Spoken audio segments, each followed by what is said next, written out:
bienvenue sur Public Sénat. Ravi de vous retrouver pour un nouveau numéro d'On va plus loin. Au programme ce soir, notre grand débat spécial Europe en partenariat avec Courrier International. Ça y est, on est dans la dernière ligne droite. Le vote a commencé au Royaume-Uni et aux Pays-Bas. Et là-bas, comme en France et ailleurs, le vote populiste est redouté. Emmanuel Macron en a fait une menace ultime qui pourrait disloquer l'Europe. Mais qu'en est-il vraiment? Une vague nationaliste va-t-elle déferler sur le Parlement européen? Sont-ils assez unis pour peser après les élections? Hashtag OVPL pour réagir sur Twitter. Notre match des idées, il opposera ce soir Agnès Verdier-Molinier à François Calfon. On va revenir sur le dossier Ascoval. Bruno Le Maire a reçu les salariés, il continue de les rassurer. Pourtant, l'heure est au doute et au découragement. Le gouvernement a-t-il désigné un peu vite un repreneur fragile? Analyse et débat dans 10 minutes. Et puis l'actualité, c'est aussi le premier conseil de défense écologique à l'Elysée. 13 ministres, pas moins, autour d'Emmanuel Macron et d'Édouard Philippe. Que faut-il en retenir? Quelles annonces concrètes? On demandera à notre invité ce qu'il en pense. C'est Jean-Louis Caffier, journaliste spécialiste des questions environnementales. D'abord, retour sur cette matinée avec Jonathan Dupriez. En matière d'écologie, l'exécutif veut mettre en avant son volontarisme. Promis par le président à l'issue du grand débat, le premier conseil de défense écologique s'est réuni à l'Elysée. Sur le mode d'un conseil de défense, cette réunion est pensée comme un comité de pilotage interministériel pour les questions environnementales. Le temps n'est plus à la parole, il y a eu ce temps-là. Depuis 2 ans, nous sommes dans le moment où nous devons prendre des décisions pour aujourd'hui et maintenant. 2 heures plus tard, Édouard Philippe et François de Rugy prennent la parole. Le ministre de la Transition écologique défend le bilan du gouvernement, annonce quelques mesures, comme la création d'un observatoire sur l'artificialisation des sols, mais surtout le blocage du projet de la montagne d'or en Guyane. Le Conseil de défense écologique a décidé de constater l'incompatibilité du projet actuel minier Montagne d'Or avec les exigences de protection environnementale.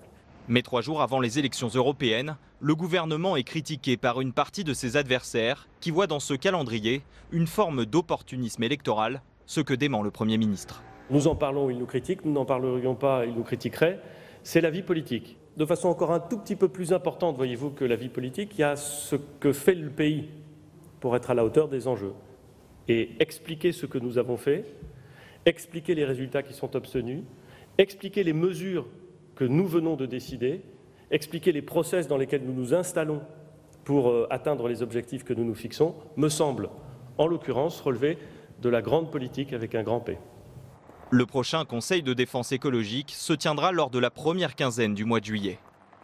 Et on va aller plus loin dans l'entretien avec Jean-Louis Caffier. Bonsoir, bienvenue, Rebecca. Merci d'avoir accepté notre invitation. Je le disais, vous êtes journaliste spécialiste des questions environnementales, cofondateur de l'association Climat, Énergie, Humanité, Médias. Avant même que ce conseil de défense écologique ne s'ouvre, beaucoup parlaient déjà de coquilles vides, de greenwashing. Finalement, vous, qu'est-ce que vous en pensez? Agréablement surpris, déçu?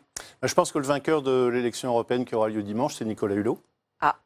Nicolas Hulot a gagné. Pourquoi? Parce qu'en 2007, ça date pas tout à fait d'hier, il avait fait signer à tous les candidats de la présidentielle le pacte écologique. Et qu'est-ce qu'on trouvait dans ce pacte parmi les 5 mesures essentielles? La création d'un poste de vice-premier ministre chargé justement de mettre ces questions environnementales de manière transversale dans l'ensemble de la réflexion du gouvernement. Et là, c'est l'ébauche de ce qui peut se passer. Donc il y a une petite victoire de Nicolas Hulot. Je pense qu'il a finalement réussi à se faire comprendre par Emmanuel Macron. Leur rencontre s'est mal déroulée parce que Emmanuel Macron était encore dans l'idée d'un ministre de l'Environnement, alors que Nicolas Hulot était ministre de la Transition écologique. Concrètement, ça veut dire quoi?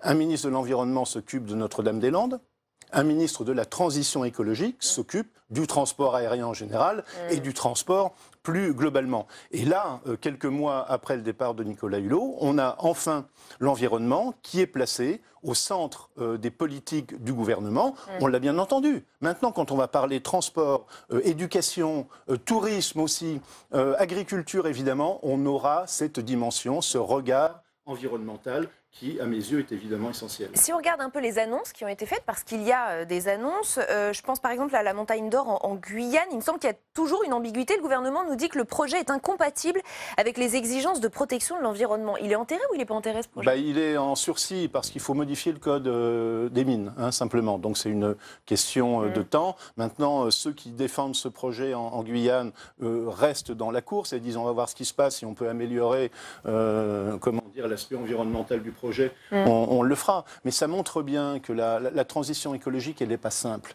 Et elle peut faire aussi des dégâts. Ça fait 25 ans également, avec le rapport de Mme Brundtland, qu'on parle de développement durable, qui aurait été mieux traduit par développement soutenable, qui essaie de mélanger le social, l'environnement et l'économie. Là, évidemment, on va protéger l'environnement et la forêt amazonienne en supprimant ce projet, mais on ne va pas rendre service à l'emploi, puisqu'il y avait 2000 à 3000 emplois directs et indirects qui étaient concernés quand même. Moi, sur le fond, si on veut protéger la forêt amazonienne, on ferait mieux, par exemple, de limiter l'élevage de bovins en France. On importe beaucoup de tourteaux de soja, qui sont la principale cause de la déforestation en Amazonie, mais là, politiquement, c'est plus compliqué, évidemment. Et pour ce qui est des autres annonces, je pense par exemple à la mise en place d'un observatoire de l'artificialisation des sols pour à terme aller vers zéro artificialisation. Ça, c'est quoi? C'est de la mesurette? Ouais, bon, c'est un observatoire, on va voir ce qui en ressort, mais on a déjà observé pas mal de choses. Il y a un département, l'équivalent d'un département français qui disparaît tous les 5 ans parce qu'on construit des routes, des autoroutes, voire des aéroports encore, des zones commerciales, des parkings. On agit là directement sur la biodiversité de manière dramatique. Il faut évidemment stopper. Alors je veux bien qu'on observe encore, mais on a compris le problème. Ça fait des années et des années que des scientifiques travaillent sur les questions. Et les mesures sur les emballages, des travaux annoncés en vue de la mise en place de la consigne des emballages plastiques, aluminium? C'est très bien. Ce sont des points ponctuels, mais qui ne font pas encore une politique d'ensemble. La politique d'ensemble, elle sera, comme je le disais tout à l'heure, quand on réussira dans tous les secteurs de l'activité de mettre la question environnementale au-dessus des implications et des demandes des uns et des autres. Il faut qu'on regarde l'avenir directement dans ses yeux en disant le durable, ça a des coûts, ça a des obligations et il faut les respecter quel que soit le secteur d'activité. Il ne faut plus qu'il y ait un projet en France qui se passe de cette dimension écologique, énergétique, environnementale. Et puisqu'on parle beaucoup d'Europe en ce moment, puisqu'on a des élections ce dimanche, paraît-il, est-ce que la France, vous diriez qu'elle commence à rattraper son retard, avec notamment ce qui a pu se passer ce matin, où on est encore très très loin derrière nos voisins européens? C'est très disparate en Europe, très disparate, mais la France est pas mal placée, je veux dire, sur le plan de l'électricité, qui représente en gros 20% de l'énergie en Europe et en France, on n'a quasiment pas d'émissions de gaz à effet de serre. Il reste 4 centrales au charbon qui devraient disparaître bientôt. Enfin, on va voir. Mais bon, la France n'est pas le mauvais élève de l'Europe. Au contraire, sur l'électricité avec le nucléaire, l'hydraulique notamment, comme la Suède, comme la Norvège, qui ne fait pas partie de l'Union, mais c'est la même chose. On a une production électrique complètement sans carbone. Alors maintenant, tout le reste, on sait très bien où il faut travailler. Il faut travailler sur le bâtiment. 25% des émissions de gaz à effet de serre, 25% pour le transport. Donc on sait très bien où sont les priorités. Là, on n'est pas encore tout à fait dedans. On attendait ce matin pour la réunion du Conseil un plan peut-être supérieur pour la rénovation thermique des bâtiments. On renouvelle 1% du parc immobilier en France par an. 1%. Donc 99%, c'est là où se situe le problème. Ça fait partie des grands plans gouvernementaux qui pourraient à la fois réduire nos émissions de gaz à effet de serre. Il y a beaucoup de fioul, il y a encore un peu de charbon, du gaz dans le chauffage. Réduire les émissions de gaz à effet de serre et rendre service également parce qu'il y aura moins d'argent à dépenser pour le chauffage simplement. Et ça ne vous a pas échappé que ce Conseil de défense écologique a eu lieu donc 3 jours avant des élections européennes. La ficelle est un peu grosse, a dit Yannick Jadot. Qu'est-ce que vous en pensez? Moi, je ne fais pas trop de politique, je préfère travailler avec les ingénieurs et les scientifiques, c'est souvent plus précis. Bon, il a raison, mais ce que disait Édouard Philippe, c'est la politique, c'est comme ça. Personne n'est dupe. Il faut s'y habituer, c'est la même chose. Mais c'est assez intéressant ce qui se passe quand même. C'est même passionnant de voir ce qui se déroule dans ces derniers jours. Là. Ça me fait penser à une étape du Tour de France. Là, le peloton commence à s'agiter, les équipes tentent de placer leur sprinter pour arriver en tête, mais en même temps, il n'y a pas seulement la victoire de l'étape, il y a aussi des points à marquer pour obtenir quoi à la fin de la course? Le maillot vert de celui qui a obtenu le meilleur total de ses arrivées sur les différentes étapes. On a senti que tous les partis avaient sérieusement sorti une carte écolo pour ces élections. Vous dites bravo pour l'écologie ou vous dites ce sera encore des promesses qui ne seront pas tenues? Oui, je dis tant mieux. Mais je pense qu'aujourd'hui, on ne pourra plus faire comme on l'a fait depuis des décennies. Des décennies en France et ailleurs, tenir des promesses qui seront, promettre des initiatives qui ne seront pas tenues. Pourquoi? Parce qu'il y a une pression populaire qui augmente énormément. On le voit dans tous les secteurs de la société. Les gamins, c'est parti de la petite suédoise Uma, ça Greta, ça a maintenant atteint d'autres pays. On a un mouvement qui s'est lancé il y a quelques jours, c'est honte de l'avion. honte de l'avion. Oui, c'est une honte de prendre l'avion en France quand on a un TGV à la place. Il faut travailler sur ce genre de questions. Les gens commencent à en être parfaitement conscients, mais attention, la transition, ça ne va pas se faire sans dégâts. Ce sera douloureux également. Il va falloir remettre en cause un certain nombre de choses, un certain nombre d'habitudes qui sont là depuis très longtemps. Et en quelques secondes, Jean-Louis Caffier, sans engagement partisan de votre part particulier, mais quel est le programme écolo qui vous paraît le plus solide, le plus réaliste dans tout ce qui nous est proposé juste avant ces européennes? Dans les listes françaises. Vous pouvez en dire plusieurs, ouais. Ouais, non, mais je pense pas forcément Europe Écologie Les Verts? Non, je pense que ce qui est intéressant aussi, pour conclure, donc je ne vais pas me prononcer pour l'un ou l'autre, mais c'est dire qu'il peut y avoir aussi au sein du Parlement européen des majorités nouvelles. Des majorités nouvelles. Yannick Jadot, puisque vous le citez, a dit ce matin qu'il n'excluait pas de créer des majorités d'idées autour de l'écologie, avec la gauche, avec la droite, à l'exclusion de l'extrême droite. Donc c'est en train de bouger. Il n'est pas tout à fait impossible d'espérer, je veux dire, des consensus, parce que la transition écologique ne pourra se faire qu'avec un certain nombre de consensus. Donc si ça peut se faire au Parlement européen, ce serait une grande première. Eh ben, bravo. Et ce sera votre mot de conclusion. Merci infiniment, Jean-Louis Caffier, d'avoir été avec nous ce soir, journaliste spécialiste des questions environnementales. OVPL continue avec le match des idées. Il va opposer dans un instant Agnès Verdier-Molinier à François Calfon. On va s'arrêter sur le dossier Ascoval, interminable et douloureuse affaire qui pose de nombreuses questions. Bruno Le Maire a reçu les salariés cet après-midi. Il essaie de les rassurer. Pourtant, l'inquiétude subsiste. Pourquoi? On va se poser toutes ces questions avec nos invités dans un instant. D'abord, retour sur cette rencontre à Bercy avec Quentin Calmet et Aurélien Romano. Rassurez-vous, c'est en substance le message de Bruno Le Maire face aux salariés d'Ascoval et aux élus de la région Hauts-de-France. Selon le ministre de l'économie, l'offre de reprise de British Steel est toujours solide. Nous continuons à croire dans la reprise d'Ascoval par British Steel. Le repreneur British Steel tiendra ses engagements en termes de décaissement financier. Je lui ai demandé d'aller à la rencontre des salariés d'Ascoval la semaine prochaine. Et donc le repreneur British Steel sera à Saint-Saulve la semaine prochaine pour rencontrer les salariés d'Ascoval et leur apporter toutes les garanties nécessaires.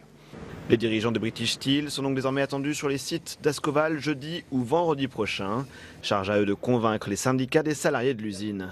Il y a encore du chemin à faire, on se rassure tout doucement, mais il y a encore des inconnus et ces inconnus-là, il va falloir qu'on les lève très rapidement. Maintenant, c'est au repreneur à venir garantir ce qu'il peut, c'est-à-dire il faut qu'il nous prouve qu'il va pouvoir être en capacité d'amener les fonds dans les échéances prévues. Pour les élus locaux, ce sont ces salariés qu'il faut soutenir dans ce moment d'incertitude. Donc mettez-vous à leur place, de savoir si après chaque réunion, chaque rebondissement, vous avez vos enfants et votre femme qui vous disent « tu vas garder ton boulot ou pas ? Tu vas garder ton métier ou pas ? Tu vas être au chômage ou pas ? On va pouvoir payer les traites ou pas ?» Et là, au bout d'un moment, il faut que ce soit le repreneur qui soit convaincant. Et ça jouera quand ? La semaine prochaine. La balle est donc désormais dans le camp de British Steel, attendu de pied ferme en fin de semaine prochaine. Et avec nous pour le match des idées, Agnès Verdier-Molinier, bonsoir, directrice de la Fondation IFRAP, auteur de En marche vers l'immobilisme. François Calfon, bonsoir. Bonsoir. Conseiller régional d'Île-de-France et membre du bureau national du Parti socialiste. Agnès Verdier-Molinier, vous y croyez au discours rassurant de l'exécutif ? Difficile à dire, hein, parce que là, visiblement, la situation de British Steel n'est pas très très flambante. Alors, on peut se dire, comme dit le gouvernement, qu'en fait, il y a une sorte de cloisonnement entre les finances côté britannique et côté français, mais je ne suis pas totalement convaincue. Et quand même, la situation est assez préoccupante. C'est vrai que ce qu'on voit sur ce dossier, c'est que finalement, on se retrouve quand même toujours à chaque fois, à répétition, c'est troublant, dans des situations extrêmement difficiles. Et quand on retrace l'historique, on voit que les Suisses, quand ils ont repris, finalement, n'ont pas voulu de cette usine, qu'en réalité, il y a très peu de clients, que pour étoffer le portefeuille de clients, il faudrait vraiment ramer, que finalement, il y a un problème de compétitivité, peut-être de niveau. Et puis, on voit aussi que du côté de British Steel, finalement, qu'est-ce qui s'est passé ? C'est aussi la taxation du CO2 par l'Union européenne qui fait que la société se retrouve en faillite. Donc, on se dit qu'il y a quand même des effets pervers parfois sur la politique environnementale parce que c'est une entreprise qui déjà précédemment n'allait pas forcément bien, qui a été reprise par un fonds d'investissement et là, qui se retrouve dans une situation de faillite liée à finalement la taxation du CO2. Donc, à tout ça sur un fond de Brexit. Donc, le dossier est quand même très compliqué. Est-ce que cette entreprise Ascoval peut un jour redevenir finalement rentable, etc., avec seulement 270 salariés, finalement un nombre de tonnes de produits qui est quand même très faible. On peut se poser la question, il faut se poser la question aussi de est-ce que le contribuable a raison finalement par l'État et par la région d'y investir. C'est encore une autre question. François Calfon. Mais écoutez, il y a deux choses. D'abord, il y a une politique de l'Union européenne qui a été totalement finalement naïve vis-à-vis des taxes d'importation sur l'acier chinois pendant des années. Donc maintenant, on est revenu à plus de réalisme. Mais quand vous regardez le niveau de taxation de l'acier chinois aux États-Unis et le niveau de taxation de l'acier chinois dans l'Union européenne, c'est absolument sans rapport. Donc on a tué cette filière-là. La deuxième chose qu'il faut remarquer, puisqu'on dit que c'est en lien avec le Brexit, c'est que, puisque d'aucuns nous disent que l'euro est un problème, la dépréciation de la livre fait que British Steel doit racheter de l'acier à des prix beaucoup plus importants, puisque tout cela est libellé en livres. Ensuite, on peut le dire aussi sur la qualité des repreneurs, ceux qui sont dans ce... sur les choix du gouvernement ? Non, pour le coup, je vais vous dire, on ne va pas faire plus royaliste que le roi et syndicaliste que ce syndicaliste de la CFDT qu'on voit sur toutes les antennes. Manifestement, ils ont fait le maximum. Bon. Ensuite, ça renvoie à une deuxième chose qui est très claire, c'est le dépérissement industriel. On le dit à peu près chaque semaine. Alors on nous explique qu'il y a un solde net de 1950 emplois. Enfin, on en a perdu 1 million en 10 ans des emplois industriels en France. Et donc il faut se poser des questions qui, heureusement, et je le dis de manière un peu décomplexée et pas trop liée aux 3 jours qui nous séparent de l'élection européenne, beaucoup de listes, je crois que c'est presque 100% des listes, disent qu'enfin, il faut mettre des barrières commerciales à l'importation qu'on appelle taxe carbone, sur les conditions sociales et environnementales de production, il va falloir que dans cette guerre commerciale mondiale, l'Europe ne soit pas l'idiot utile du village planétaire. Ça me semble tout à fait indispensable. En tout cas, depuis 24 heures, tout le gouvernement est monté au front pour rassurer les salariés d'Ascoval et peut-être d'ailleurs la population française. Première réaction de Bercy hier, l'ex-Ascoval à Saint-Saulve, pas concerné par la liquidation. Quelques heures plus tard, la porte-parole du gouvernement nous dit la reprise va se poursuivre. Et ce matin, le Premier ministre nous dit la partie n'est pas perdue et nous allons la gagner. On a même eu droit à un coup de colère de la ministre, pourtant d'habitude très discrète, Agnès Pannier-Runacher, qui est en première ligne sur ce dossier. Elle était ce matin sur BFM. Écoutez. Et plus les gens diront Ascoval est en faillite, ce qui n'est pas vrai, plus le risque, c'est de perdre ses clients qui se diront oh là là, il ne faut pas venir à Ascoval. Ce qui est, pardonnez-moi l'expression, dégueulasse. Elle a un peu raison, Agnès Verdier-Molinier. C'est un effet pervers. Oui, mais bon, en fait, déjà, ils ont arrêté les fours. Arrêter les fours dans une usine comme ça, c'est extrêmement dommageable parce que pour les remettre en route, c'est très long. Donc, vous voyez, si on ne veut pas dire qu'il y a un vrai problème, il ne faut peut-être pas arrêter les fours non plus. L'autre élément, j'ai bien entendu ce qu'a dit François, c'est qu'on parle toujours de l'acier chinois, certes, mais en réalité, Ascoval est plus en concurrence avec des aciers qui sont produits notamment en Allemagne. Et il faut vraiment être cohérent là-dessus. Parce qu'il y avait un groupe suisse qui avait repris à un moment le groupe qui a été vendu, mais n'avait pas voulu de cette usine. Pourquoi ? Parce que trop petite, pas assez de capacité de production, une question aussi de compétitivité. François a rappelé qu'on a perdu énormément d'emplois dans l'industrie ces dernières années, 1 million à peu près. Certes, ça va un petit peu mieux, mais quand même. Et c'est vrai qu'on est face à des producteurs, notamment allemands, qui sont dans des niveaux de tonnage beaucoup plus importants. Là, c'est 250 000 tonnes ou 200 000 tonnes en 2018. La production, par exemple, de British Steel, c'est 2,8 millions de tonnes d'acier. Et les Allemands, ils produisent beaucoup plus, avec des usines beaucoup plus importantes et avec aussi des niveaux de qualité plus importants.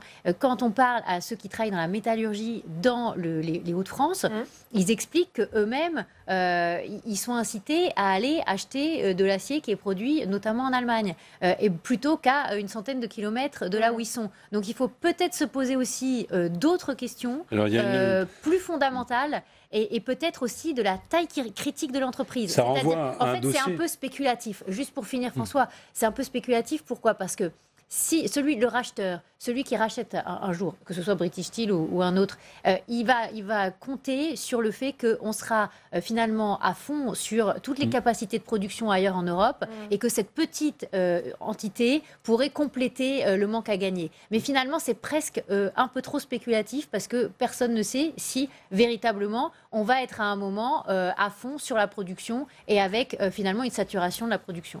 Ça envoie un dossier, là, j'élargis. C'est pas... bon. Déjà, quand il était encore temps, je crois qu'il n'est plus temps, il fallait ne pas hésiter, et c'est l'histoire d'Ayange, de Florange, avec l'intervention de Mittal, à pourquoi pas faire des nationalisations temporaires, quand il était encore temps de sauver la filière. Et nationalisation pas par outil idéologique, mais comme l'a dit Agnès, quand vous arrêtez les hauts fourneaux, c'est terminé. Hein. Et c'est un aller sans retour, c'est un aller simple. La deuxième chose, elle est très claire aussi, puisqu'on est à 3 jours des européennes, je pose le débat, ça ne se pose pas sur la métallurgie, mais ça se pose ailleurs, hein, notamment en matière ferroviaire et autres. Il fallait construire des champions européens. Et au lieu de ça, la DG Concurrence passe son temps à finalement essayer de chercher, c'est pas propre à ce dossier bien sûr, hein, mais à essayer de chercher la concurrence faussée qu'il y aurait à l'intérieur de l'Union, alors que la course à la dimension critique en matière de métallurgie est une question fondamentale. Pour éclairer nos téléspectateurs, je voudrais qu'on explique ce qu'est British Steel. British Steel, c'est la société sœur d'Ascoval. Elles appartiennent toutes les deux à la société d'investissement Olympus Steel, qui est détenue à 100% par le fonds d'investissement Greybull Capital. Et Greybull Capital, qui est installé à Londres, est spécialisé dans le redressement d'entreprises dont plus personne ne veut. Et il faut le savoir, sa réputation n'est pas très bonne. Pourquoi ? Bien parce qu'il a plusieurs échecs à son actif. Le Monde les a un peu répertoriés. Je vous les cite en quelques secondes. En 2011, ce fonds d'investissement achète une enseigne d'électroménager en déclin. Le redressement échoue, 7000 emplois supprimés. 2014, l'acquisition de la compagnie aérienne Morna qui se termine très mal, faillite de l'entreprise 3 ans plus tard, 110 000 passagers bloqués. Dernier exemple, en 2016, reprise d'une partie des activités du sidérurgiste Tata Steel pour une livre symbolique. Voilà. Et aujourd'hui, ces hauts fourneaux sont jugés absolument hors d'âge. Il y a un problème avec ce fonds d'investissement et peut-être les fonds d'investissement. Alors ce fonds d'investissement, hein, il a été créé par 2 Français, vous ne l'avez pas souligné, mais c'est intéressant à noter. C'est vrai. Oui, il y a certainement un problème en la matière. Quand on parle de fonds d'investissement en France, en général, on est méfiant. C'est un fonds qui est spécialisé justement dans la restructuration, la reprise d'entreprises qui sont déjà dans un état assez délicat. Donc leur tâche est lourde. C'est pas simple. Hein, je veux dire, ceux qui s'y collent, vraiment, il faut qu'ils soient très très bons et qu'ils soient très connaisseurs du dossier. C'est d'ailleurs en faisant plusieurs faillites, si j'ai bien compris, qu'ils se sont mis sur ce créneau, hein, tous les deux. Après, c'est clair qu'on préférerait avoir un capitalisme familial, beaucoup plus posé, très ancré en France, qui soit très pérenne et très stable. Non mais j'ai toujours dit, mais le problème c'est qu'en France on dégoûte du capitalisme familial. On est sur des taxations beaucoup trop importantes. C'est reparti, la litanie libérale. Non mais c'est la réalité. C'est-à-dire que si on voulait vraiment que notre industrie reste en France et soit possédée par des Français, il y a deux solutions. Hein. C'est taxer à zéro la transmission des entreprises familiales françaises dans l'ensemble de nos territoires et puis créer des fonds de pension. C'est-à-dire avoir de la retraite par capitalisation à la française qui permettent de racheter avec notre épargne, avec l'épargne des Français, les entreprises qui sont sur notre territoire. Alors, et notamment les entreprises stratégiques. Parce que l'idée qu'a François, c'est que l'État pourrait venir à la rescousse de toutes les entreprises ou de toutes les usines qui seraient dans un mauvais état. Quelle caricature! Réalité, ça ne marche pas parce qu'on taxe tellement et puis derrière, on prélève de l'argent qu'on va redonner à ceux qui sont dans une situation très difficile. Voilà, donc certes, c'est fonds d'investissement. Non, mais le fonds d'investissement, c'est peut-être pas la solution formidable, mais qui s'est pointé autre... Un peu de pédagogie. C'est comme pas par hasard si c'est un fonds britannique. C'est-à-dire qu'il y a aussi l'un des effets du quantitative easing qui est un excès de cash partout. Il y a des bulles d'argent partout. Donc il y a toutes sortes de fonds. Hein. Il y a des fonds court-termistes, mais il y a même des hedge funds qui sont purement des produits de l'industrie financière. Et puis il y a des fonds qui participent aux entreprises. Là, en l'occurrence, c'est quand même pas glorieux comme résultat. Je ne connais pas dans le détail ce fonds, mais quand on reprend à l'euro symbolique à la barre du tribunal Tata Steel, qui était l'un des grands conglomérats indiens, un peu comme Mittal, c'est aussi, et on peut se poser la question, quand on voit le nombre d'échecs, entre guillemets, est-ce que c'est pas, quand vous rachetez à 0 € la vente d'un certain nombre d'actifs, j'ai fait ce travail-là, je vois aussi comment ça travaille. C'est finalement de fonds un peu vautours. C'est la question qui peut se poser. Ça existe. C'est-à-dire des fonds qui viennent, qui vont vendre, dilapider l'actif d'entreprise. Je vous avoue qu'en lisant ça, on peut se poser la question, effectivement. Et donc, c'est une dérive. Alors là, ça renvoie au débat bien connu de la financiarisation de notre économie. C'est-à-dire, finalement, des logiques qui, dans des objets industriels, sont des logiques court-termistes et qui parfois ne suivent pas le cycle d'un marché. Là, je ne suis pas assez spécialisé sur les questions de l'acier. Ça, c'est l'un des problèmes qui est posé. Et puis ensuite, et là, vous me dites d'arrêter. Oui, on a un troisième chapitre. J'aurais sans doute une vision différente. On peut regretter là, de manière commune, finalement, la fin de ce capitalisme familial et rénant qui permet sans doute à l'Allemagne, qui est plus patriotique, plus régionaliste, avec y compris des régions qui rentrent au capital de ces types d'entreprises, et ce n'est pas du marxisme, de garder un tissu industriel plus dense. Allez, je voudrais aborder cette politique allemande qu'on peut avoir envie de copier. En réalité, nous, on a fait tout l'inverse depuis des années. Je ne dis pas le contraire. Tout ça parce qu'on considère que quand on est entrepreneur, qu'on a des biens, qu'on a des entreprises, surtout, il ne faut pas qu'on puisse les transmettre facilement. Ce n'est pas seulement le sujet, c'est la moitié du sujet. L'autre moitié du sujet, c'est qu'en France, quand on est chef d'entreprise, pour certains chefs d'entreprise, pas tous, vous avez une belle réussite. Justement, avec cette industrie financière, vous pouvez faire une revente, gagner 4-5 millions d'euros et partir en vacances. En Allemagne, quand vous avez un capitalisme familial qui date depuis 5 ou 6 générations, ça ne viendrait même pas à l'idée du dirigeant que de revendre le patrimoine familial. Vous oubliez une chose, c'est que pourquoi ils vendent, c'est parce que toute la fiscalité française est orientée vers cette décision. Je crois pas que ce soit le seul Alors qu'en Allemagne, toute la fiscalité allemande est orientée vers la décision de conserver l'entreprise, de la transmettre et de conserver les emplois sur le territoire. Et c'est tout ce qui fait la différence entre nos deux pays. Et on le voit bien d'ailleurs en part de PIB entre l'industrie française et l'industrie allemande. Il n'y a qu'à voir les chiffres. C'est pas que le sujet fiscal. Mais bon. Et il y a quelques années, on n'en était pas là. Et je voudrais aborder avec vous un dernier sujet, c'est celui de la suppression des 120 000 postes de fonctionnaires. C'était une promesse d'Emmanuel Macron, mais cette semaine, dans son interview à la presse quotidienne régionale, le chef de l'État a été un peu moins affirmatif. Voici l'échange avec les journalistes. Vous confirmez l'abandon de la suppression de 120 000 postes de fonctionnaires? Je ne veux pas être l'otage d'objectifs comptables sur ce point. Ma priorité, c'est de faire des économies, de réduire la dépense publique, vous allez être contente Agnès Verdier-Molinier, et de baisser les impôts des Français. Il y aura des suppressions de postes, mais ces dernières années, on a réduit la présence des services publics dans les territoires. C'était une erreur.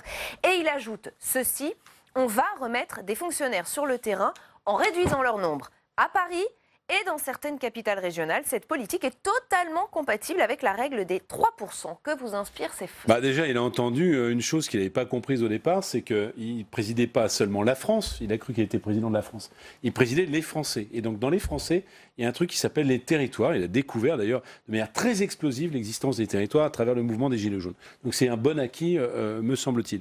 Ensuite, il est clair que sa première tendance quand il est venu, et là il y a quand même des questionnements qui vont se poser, ça a été de mettre au pain sec et à l'eau les collectivités locales. Et si vous regardez dans le camembert des trois fonctions publiques, la fonction publique d'État, la fonction publique hospitalière, la fonction publique territoriale, en réalité, la fonction publique d'État, elle est déjà au pain sec et à l'eau à travers les différentes réformes. Le sujet, c'est celui des territoires. Donc, est-ce que, à l'avenir, il va continuer à demander aux maires de présenter leur budget au préfet et de réduire partout? Il a déjà réduit notamment les emplois UD. Ou est-ce qu'il va avoir une autre politique? La question est posée. Si je suis ce qu'il a dit sectoriellement sur la question de l'hôpital, où il a dit je ne fermerai plus d'hôpitaux, mais en fait, on a compris je ne fermerai plus de services, il va falloir qu'il embauche des fonctionnaires. Ça, c'est une réalité. Si on doit suivre le plan Blanquer de dédoublement des classes de l'ensemble des CP, et puis de pas de classe à moins de 28, si j'ai bien compris, c'était l'une des grandes annonces, mais ils reviennent dessus. Alors là encore, je ne vois pas comment c'est compatible avec les suppressions de postes. Est-ce à dire que je suis contre les suppressions? De toute façon, il a l'air de reculer. Les 120 000, il les confirme plus. Est-ce à dire que je suis contre les suppressions de postes? J'insiste là-dessus. Je pense qu'il y a encore beaucoup d'administrations miroirs de l'État. Miroirs, c'est-à-dire où des compétences ont été transférées aux collectivités locales et où les fonctionnaires sont maintenus. Et là, il y a quand même des gains possibles, y compris avec la digitalisation sur la collecte de l'impôt à la direction des finances publiques. Agnès Verdier-Molinier. Alors, sur ce sujet, entre 2017 et 2018, il y a eu une augmentation du nombre d'agents en France. C'est la Cour des comptes qui le dit. Absolument. C'est plus 12 000. Donc, voilà, les chiffres sont là. Il a publié son rapport annuel il y a quelques jours. Oui, il y a quelques jours. Donc, ça devait être moins 1600 et quelques sur l'État. En fait, c'est plus 12 000. Donc, il faut peut-être se poser des questions. La masse salariale de l'État, elle a augmenté de 2 milliards d'euros, alors qu'on pourrait considérer que quand on dit qu'on va faire des économies et baisser le nombre d'agents, on devrait quand même au moins stabiliser la masse salariale en valeur, ce qui n'est pas le cas. Donc ça aussi, c'est un sujet.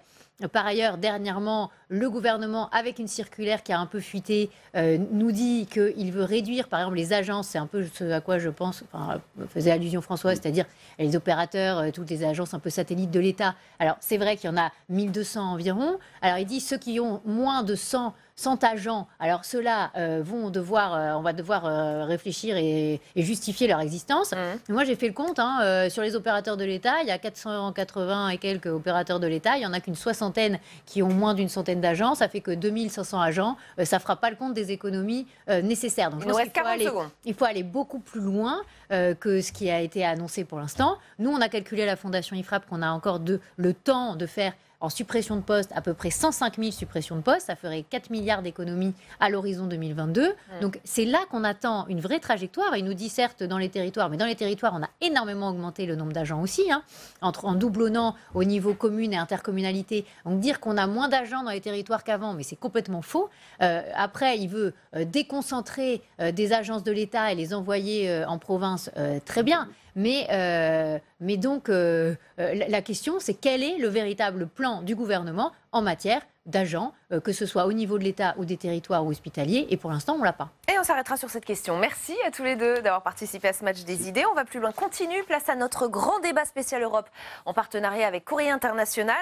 #OVPL si vous souhaitez réagir sur Twitter. Ça y est, l'élection est lancée. Les Britanniques et les Néerlandais ont ouvert le bal des votes. Là-bas aussi, on attend une poussée des populistes. C'est d'ailleurs le cas à travers tout le continent. En France, Emmanuel Macron n'a cessé de brandir cette menace. A-t-il dramatisé ou a-t-il vu juste ? Eh bien, on va en débattre avec nos invités dans un instant. D'abord, état des lieux des populismes en Europe avec Flora Sauvage. L'Union des droites nationales populistes peut-elle renverser la donne au Parlement européen dimanche ? Selon les projections, le Brexit Party de Nigel Farage obtiendrait 28 députés, la liste d'Alice Weidel de l'AfD 11 sièges, le Rassemblement national 21 députés et la Ligue de Matteo Salvini 25. Le patron de la Ligue en Italie tente de rassembler tous les populistes européens à qui il avait donné rendez-vous à Milan samedi dernier. Qui a tradito l'Europa ? Qui a trahi l'Europe ? Qui a trahi l'un des plus beaux rêves imaginés par les pères fondateurs ? L'Europe des peuples et des nations, dont parlaient De Gasperi, De Gaulle, Margaret Thatcher. Ce sont les élites et les tout-puissants qui ont pris le pouvoir en Europe, au nom de la finance, des multinationales, du dieu argent et de l'immigration hors contrôle. Actuellement, sur les 750 députés européens, on compte 150 députés populistes. Leur nombre pourrait passer à 180 dimanche. Selon les projections, ils obtiendraient 30 sièges de plus. Le PPE, la droite pro-européenne, actuellement majoritaire, perdrait 47 sièges et les sociodémocrates 37. Mais Manfred Weber, la tête de liste du PPE, se veut combatif. Ma première réponse est que je vais me battre avec tous mes moyens contre ces nationalismes, parce qu'ils vont de nouveau détruire ce que nous avons bâti dans l'Union européenne de nos jours. Je promets que nous ne travaillerons pas un seul moment, pas sur un seul dossier, avec des populistes d'extrême droite dans le futur Parlement européen. Malgré les images d'unité entre les populistes européens diffusées ces derniers jours, leur capacité à s'unir reste pour l'instant hypothétique, tant leurs programmes sont différents. Et avec nous pour ce grand débat spécial Europe, Hamda Mostafavi, bonsoir, rédactrice en chef de Courrier International. On va tout de suite regarder la une. Cette Europe qui bouge, vous avez choisi d'insister sur ce qui marche en Europe. Des millions d'Européens vivent dans un autre État membre. À la veille du scrutin du 26 mai, retour sur une réussite de l'Union, la liberté de circulation. Guillaume Clossat, bonsoir, bienvenue. Président du mouvement citoyen Civico Europa, ancien Sherpa du groupe de réflexion sur l'avenir de l'Europe au Conseil européen. Et vous êtes l'auteur de Media for Good et d'une jeunesse européenne. Emmanuel Rivière, bonsoir, politologue à Kantar qui compile et analyse l'ensemble des intentions de vote. Et vous êtes président du Centre Kantar sur le futur de l'Europe. Béatrice Gibelin, bonsoir, géographe, co-directrice de la revue Hérodote et fondatrice de l'Institut français de géopolitique. Vous avez dirigé aux éditions La Découverte l'extrême droite en Europe, justement, Béatrice Gibelin, est-ce que vous vous dites, à quelques jours de ces européennes, on va clairement vers une poussée forte, importante, voire vers un raz-de-marée du vote populiste? J'irai certainement pas jusqu'au raz-de-marée, ça certainement pas. Une poussée? Une poussée qui sera peut-être pas si forte qu'on l'annonce d'ailleurs, faut voir.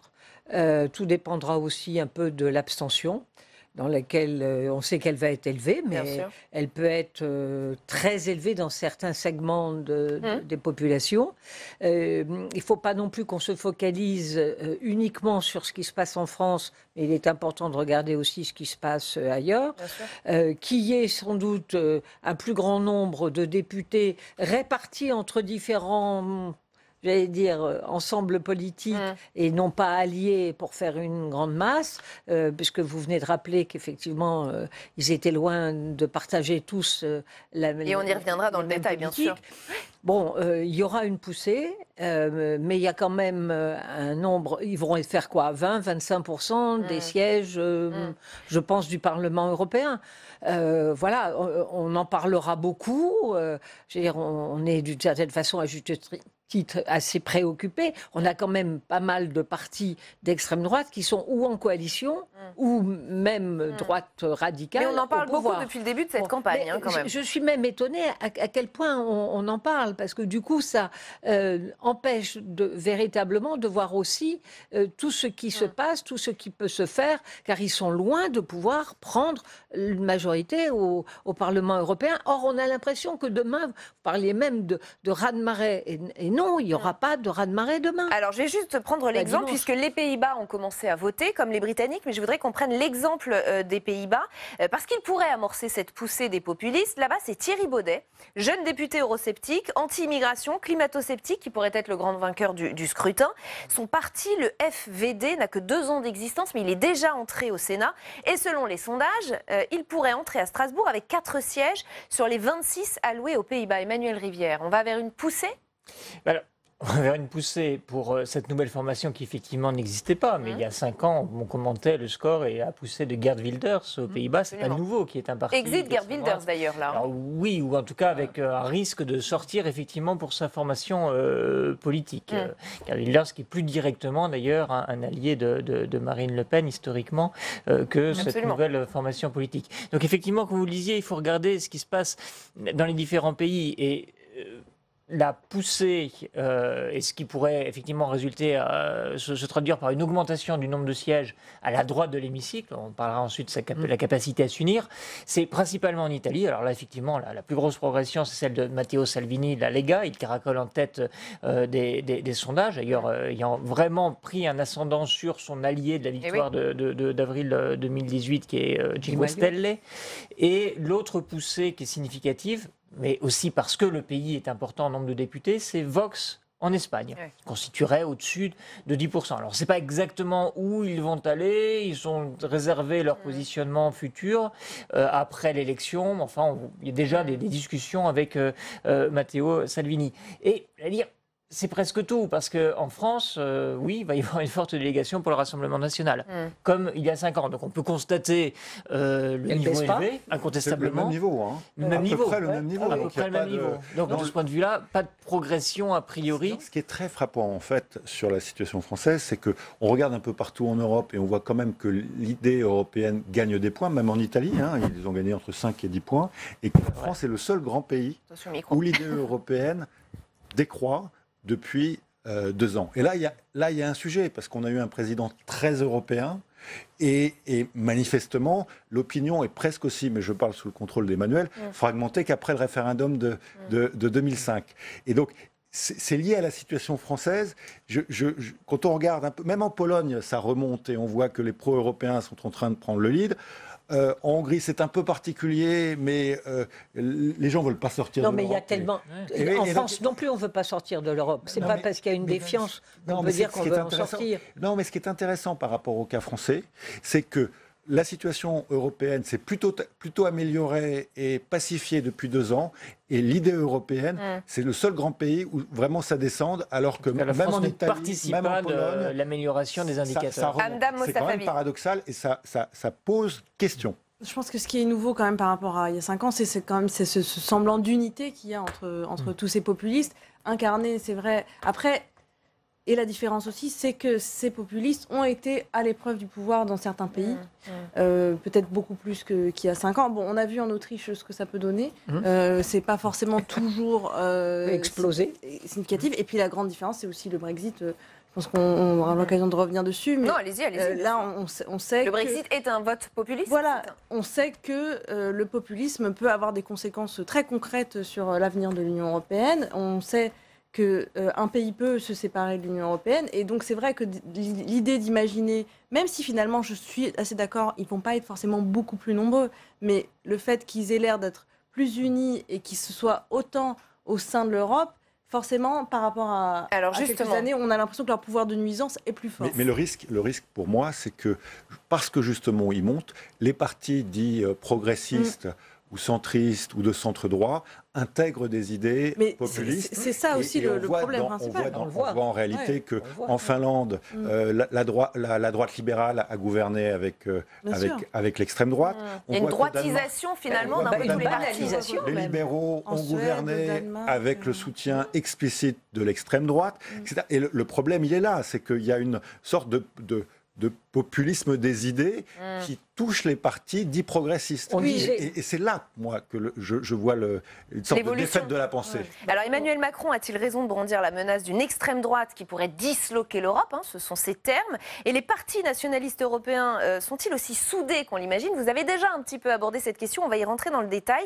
Samedi dernier, ils ont en tout cas cherché à le faire croire. Grande démonstration de force à Milan, dont on va voir quelques images. Marine Le Pen et Matteo Salvini ont organisé un meeting commun avec leurs alliés, des membres des partis extrêmes danois, allemands, finlandais. La présidente du RN y a même vu un moment historique. Écoutez.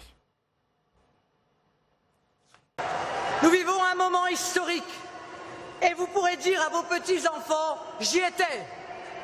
Un moment que nous attendons depuis longtemps et qui enfin se réalise sous le ciel bientôt bleu d'Italie. La première phrase de l'hymne national français le dit. Allons enfants de la patrie, le jour de gloire est arrivé. Nous vous la prêtons pour dire aujourd'hui, allons enfants des patries, le jour de gloire est arrivé. Et l'extrait était plus long, elle parle ensuite en italien, elle se traduit elle-même en italien. C'est une vraie démonstration de force ou pas, Béatrice Gibelin? Pas vraiment. Démonstration de façade? Oui, parce qu'il manquait quand même quelques grands leaders. Victor à Orban. Milan, il manquait Victor Orban, il manquait l'Autriche, il manquait la Finlande, il en manquait quand même quelques-uns. Qui veut dire que la suite ne va pas être simple non plus. Pour vous, ce rassemblement n'a pas marqué un tournant dans ces populismes européens? Moi, si, d'une certaine façon, ils se sentent pousser des ailes, ils se sentent confortés par rapport à il y a 5 ans. C'est incontestablement une situation qui leur convient beaucoup plus. Ce qui se passe aujourd'hui, le fait qu'on puisse avoir 7 États sur 28, puisqu'ils ne sont pas encore sortis, dans lequel on est des populistes, comme vous le rappeliez, soit en coalition, soit parfois directement, soit en soutien fort, explicite, prouve qu'effectivement, ce mouvement-là, il a le vent en poupe. Il est au-delà de l'Europe. On a les résultats des élections. Modi, contre toute attente, va sans doute retrouver une majorité, pas absolue, mais presque. Modi, les États-Unis. Je prends l'Inde parce que ça vient de... Donc on est sur un mouvement mondial. Et que je trouve très préoccupant pour ma part. Emmanuel Rivière. Ça, c'est incontestable. Il y a 2 choses qui me frappent dans la photo de Milan. D'une part, c'est qu'il n'y a quand même pas tout à fait le même casting qu'il y a 5 ans. Il faut se rappeler, il y a 5 ans, Marine Le Pen avait dû patienter des défections de différents groupes, quelqu'un de UKIP, une Polonaise aussi, pour avoir les 7 délégations nécessaires pour constituer un groupe européen. Parce qu'il n'y a pas que le nombre de députés, il y a le nombre de délégations. Là, je trouve qu'il y a un peu plus de monde sur la photo. Si je ne dis pas de bêtises, il y avait Alternative für Deutschland qui n'était pas dans la famille. Or, évidemment, en poids démographique et en symbolique pour l'Allemagne, le Parti du peuple danois, qui il y a 5 ans ne voulait pas entendre parler d'une alliance avec le Front National, qui était encore très sulfureux, était aussi sur la photo. Alors certes, il n'y avait pas Orban, mais enfin Orban est encore au PPE, même s'il est suspendu. Donc être avec une photo de chef de parti, il y avait quand même une espèce de dimension symbolique à franchir. Puis l'autre chose qui me frappe, notamment par rapport à ce que vous disiez, c'est que la photo existe. Moi, j'ai raté peut-être, mais j'ai pas vu la photo de Raphaël Glucksmann avec Franck Timmermans. J'ai pas vu la photo de Monsieur Bellamy avec Manfred Weber, qui pourrait devenir. Ça veut dire qu'ils sont presque plus européens que les autres. Et du coup, là, j'imagine, en gros, pour aller très vite. À l'heure actuelle, à la droite de l'échiquier, enfin à la droite et dans la droite souverainiste ou eurosceptique, il y a 3 groupes autour entre 55 et 60 députés. Et là, pour les reconfigurations, le fait que les Britanniques risquent de finalement partir pour de bon, etc., il va y avoir des groupes qui vont se retrouver un peu orphelins, et donc il pourrait y avoir une dynamique avec non pas 3 autour de 50, mais un qui pourrait tangenter les 100 et du coup avoir un poids plus important. En dépit des profondes divisions qu'il y a entre tous ces braves gens. La réalité, c'est qu'aujourd'hui, au Parlement européen, moi je connais bien les institutions, il y a une forme de coalition à 4. Et même, on dit la coalition, les sociodémocrates et les conservateurs, c'est pas vrai. Il y a une coalition de facto qui existe entre les sociodémocrates, les conservateurs, les libéraux et, en tant que de besoin, les Verts. Et ça, c'est la réalité actuelle. Et la vérité, c'est que ça ne va pas changer. On peut faire du cinéma, mais la vérité, c'est que ça ne va pas changer.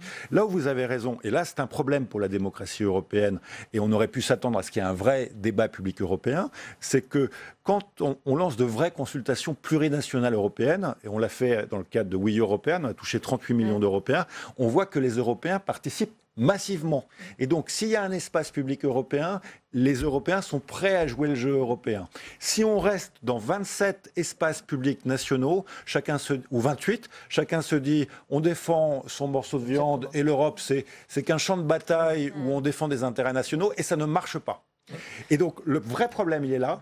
Le problème, c'est qu'on n'a pas réussi à faire la photo, comme Emmanuel vient de le dire, des libéraux, des sociodémocrates, des Verts, etc. Alors qu'on avait commencé la dernière fois, les Spitzenkandidaten, on avait réussi à la faire.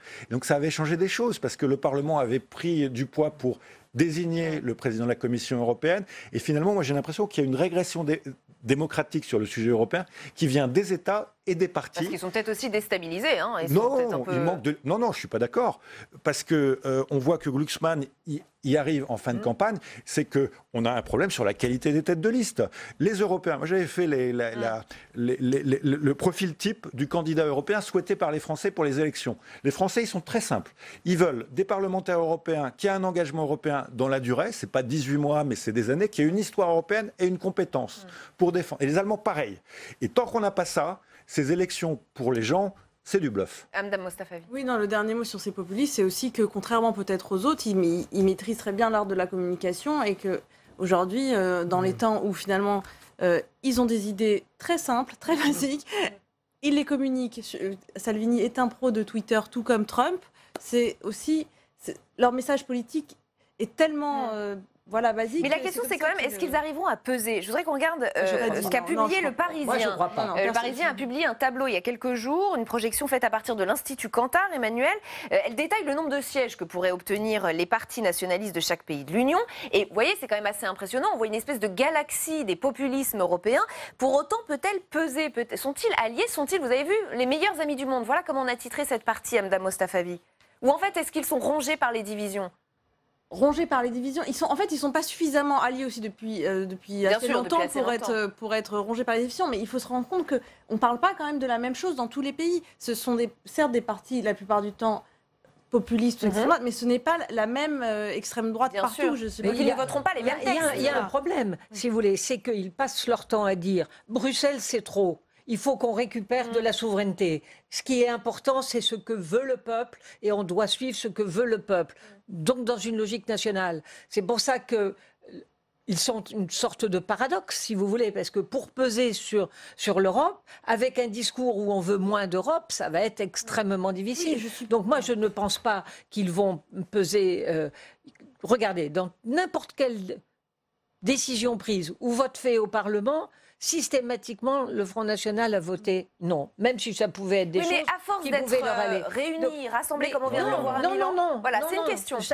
Moi, je ne crois pas. Ils ne seront pas plus forts, ils n'auront pas plus de poids dans les votes? Si, ils en auront. Non, pas beaucoup plus. Ça, j'en suis sûre, parce que comme vous l'avez parfaitement rappelé, on va retrouver la coalition qui va se renforcer, parce qu'on va aussi avoir des libéraux qui vont être un petit peu plus forts. Alors les socialistes vont l'être moins, le PPE, on dit qu'il va...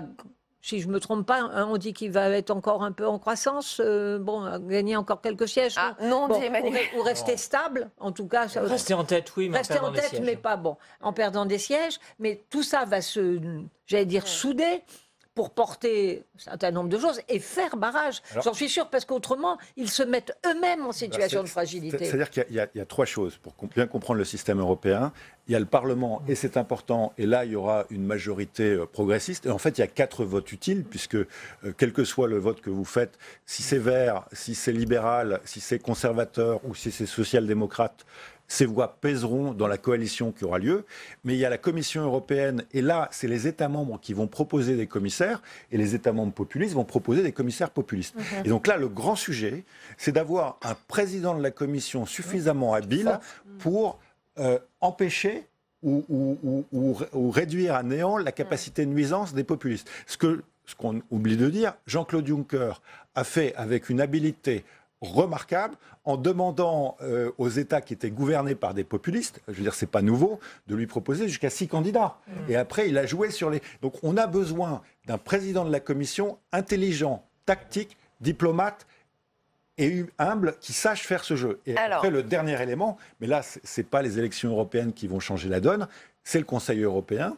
Et on voit bien que sur le Conseil européen, ce qui manque aujourd'hui, c'est une vraie dynamique franco-allemande qui puisse emporter tous les autres et qui soit inclusive. Cette semaine, on s'est beaucoup interrogé sur l'intrusion de Steve Bannon dans cette campagne en faveur des nationalistes. Son temps de parole sera même décompté par le CSA en faveur du RN. Se pose la question d'une volonté américaine d'affaiblir l'Europe. Emmanuel Macron l'a dit assez clairement dans son interview à la presse quotidienne régionale cette semaine. Je le cite, « Je vois pour la première fois une connivence entre les nationalistes et des intérêts étrangers dont l'objectif est le démantèlement de l'Europe. Des lobbyistes comme M. Bannon, proches du pouvoir américain, le disent. Les Russes et quelques autres n'ont jamais été à ce point intrusifs pour financer, aider les partis extrêmes. » Alors sur cette possible ingérence russe, le New York Times a publié une enquête. La Russie vise les élections européennes, dit le New York Times. L'affaire est prise très au sérieux à Paris, mais aussi à Berlin. Le 13 mai dernier, le porte-parole de la chancelière Angela Merkel a répondu sur ce point. Je le cite là aussi. « Je ne peux pas ici vous informer de cas concrets, mais une attention accrue à ce sujet est depuis un certain temps non seulement nécessaire, mais aussi pratiquer. » C'est faux et archi faux, c'est ce que dit Jordan Bardella. Écoutez. L'ensemble des personnes qui nous expliquent aujourd'hui dans la vie politique et médiatique qu'il y aurait un complot russe, que la Russie financerait un certain nombre de campagnes, répandent des fake news, voilà, et que l'élection de Trump a été faite de manière totalement démocratique, justice lui rendue.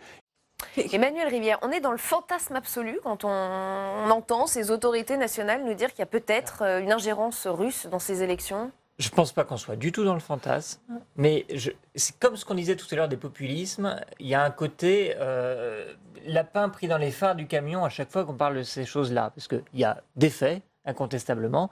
Après, Steve Bannon, pour parler rapidement de lui, il n'est pas magicien, il n'a pas un super pouvoir. Il a essayé de rassembler tous ces braves gens et de... Mais c'est pas l'envoyé de Washington pour aller... Il ne pèse pas, les Français, on a testé ça, il y a un tiers des Français qui les connaissent. Alors, pour le coup, la possibilité que des puissances organisées interagissent et agissent sur les réseaux sociaux, où ils sont très actifs, des très bons relais, ça arrive aussi. Est-ce que ça change le cours d'une élection ? Je ne le pense pas sur l'échelle européenne qu'on a pu constater. Rappelez-vous, veille du premier tour de l'élection présidentielle, Macron leaks, le samedi, les réseaux sociaux envahis de vrais et faux emails échangés par l'équipe de campagne d'Emmanuel Macron. Voilà l'impact sur l'élection. Alors, il faut être vigilant par rapport à tout ça. Il y a beaucoup de gens qui le sont d'ailleurs, et à juste raison, mais il ne faut pas imaginer que les forces obscures disposent maintenant d'un pouvoir. Parce que là, c'est dit officiellement maintenant. Hein, mais ce qui est quand même intéressant, et ce qu'il ne faut pas oublier, c'est que effectivement, dans la stratégie politique de Trump, une Europe forte et soudée ne l'arrange pas. C'est très clair. Et c'est pour lui... vraiment on le voit depuis qu'il est arrivé. Il y a non seulement l'OTAN en disant mais allez-y, prenez-vous en charge un peu, il n'y a pas de raison que ce soit nous toujours qui assumions. Une Europe démocratique, libérale au sens plein du terme et pas seulement économique, c'est pas quelque chose qui l'arrange. America first, et si on a une Europe qui commence à peser, et pour Poutine, c'est pas mieux. Poutine n'a aucune envie d'avoir une Europe forte, démocratique, qui va attirer toujours son étranger proche, on va prendre que le cas de l'Ukraine si vous voulez bien, et qui surtout pourrait avoir des échos dans son propre pays. Ça veut dire qu'une partie aussi de la population ou de l'élite russe ou des gens un peu formés et au courant se disent mais au fond c'est pas si mal que ça l'Europe par rapport à ce qu'on subit. Donc bien évidemment, si vous voulez, vous avez deux poids importants qui sont les États-Unis et la Russie aujourd'hui, qui ne voient pas d'un bon œil et qui ne verraient pas d'un bon œil une Europe qui pourrait se structurer, commencer à peser. C'est sans doute encore loin, mais dans leur stratégie, c'est à prendre en compte. Pas que ça, c'est-à-dire que les États-Unis, la Chine aussi, la Russie n'ont pas intérêt à une Europe forte, et tout ce que nous représentons, cette unité dans la diversité, pose problème par rapport à des modèles qui ont vocation, si ce n'est à être hégémoniques, du moins à se renforcer dans la durée. Et là, il y a un vrai sujet. Et quand Emmanuel Macron dit l'unité européenne et la démocratie européenne sont visées, le président de la République a raison. Ensuite, ce n'est pas un fantasme. Il y a des fondations américaines, genre la fondation Heritage, qui depuis des décennies, il y a un fonds qui s'appelle le fonds, je ne sais pas si c'est un fonds Margaret Thatcher, vise à d'abord démanteler la PAC et démanteler l'unité européenne. Et donc, il y a des gens qui travaillent depuis des dizaines d'années sur des argumentaires, et M. Bannon n'est que le résultat de ça. Maintenant, le problème, c'est que nous, on rentre aussi dans ce piège-là, parce que la vérité, c'est que Bannon a fait pchit, que Bannon n'existe pas, et que les médias... Mais non, et on lui donne, nous... et les médias, une importance qui est démesurée et qui laisse accroire ça. Et ça, c'est un risque, parce que ça crée une psychologie de la conspiration qui va à l'encontre des réflexes démocratiques dont on a besoin. Et ces réflexes-là, il faut les travailler, parce qu'on sait que nos sociétés sont particulièrement fragiles. Et donc, quand on entretient ces réflexes conspirationnistes, ça les rend crédibles. C'est là où... Et donc, c'est tout un travail à faire sur l'éducation. La réflexion que j'avais tout à l'heure, c'était pas, c'est pas un fantasme, mais là où je trouve qu'il y a quand même une grille de lecture particulière, c'est qu'on aborde toujours ces sujets comme si on était nous dans une extrême faiblesse. Et voilà. Quand on voit le temps qu'il faut pour démanteler, pour démanteler une fake news, quand on voit le nombre de comptes, ça c'est des faits quand même avérés, les comptes sur les réseaux sociaux qui ont été financés par mais quand il y a une fake news, c'est trop tard. Et donc le sujet... des Russes, quand on voit que cette ingérence, elle s'est matérialisée par des milliards de bots de comptes russes qui génèrent en permanence des fausses nouvelles, quand on voit que la plupart des citoyens aujourd'hui s'informent par les réseaux sociaux, et le temps qu'il faut pour rectifier, entre guillemets, une fake news, il y a quand même... Sauf le mal est fait. C'est l'enquête du New York Times, qui le prouve. La chose qui manque quand même dans ce diagnostic, c'est quelle est la part de la population réellement influencés, trompés par les fake news. Et quand on cherche à mesurer ça, c'est très difficile. C'est très difficile de dire il y a vraiment... J'ai envie de dire le Brexit. Oui, mais Emmanuel... non, mais ça, c'est de la politique. Je suis désolé. Mais Emmanuel, le sujet, c'est que... Quand on voit le nombre de fausses informations qui ont dominé la campagne britannique à l'époque, on peut quand même se poser la question. Mais les travaux qui ont été faits montrent, même si on résiste à la fake news, on l'enregistre. Et donc, il y a un sujet qui est comment on développe dès le...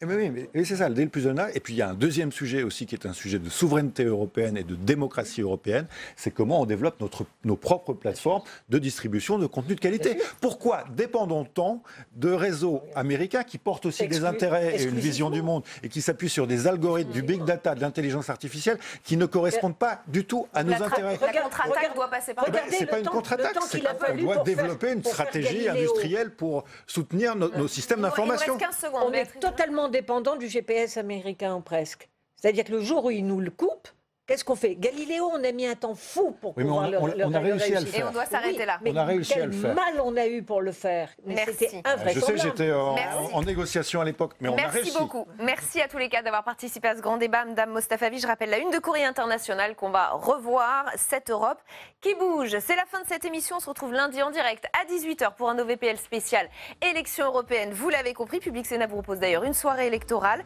dimanche en partenariat avec le Figaro de 19h30 à minuit et demi avec Oriane Mancini et Michel Grossior et bien sûr toutes nos équipes sur le terrain. En attendant, l'invité de Territoire d'Info demain, c'est Yannick Jadot, tête de liste pour Europe Écologie Les Verts aux Européennes. Bonne soirée, restez au cœur du débat.